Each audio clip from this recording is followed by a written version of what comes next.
Opportunity showed up one day when I happened to be out of work, and I thought I'd give it a shot. Since I had 30 years experience, I might be able to be useful, I guess, spread some of that knowledge and help out some of the youth.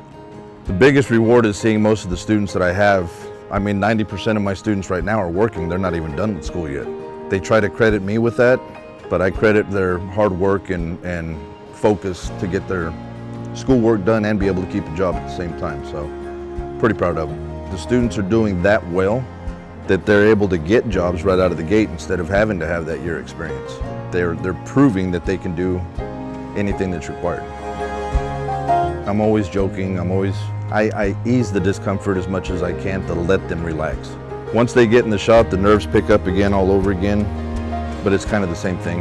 Get them started, make some jokes, let them be comfortable, and step away for a little while. Let them do what they're gonna do, and as they progress, you start feeding into them a little bit more.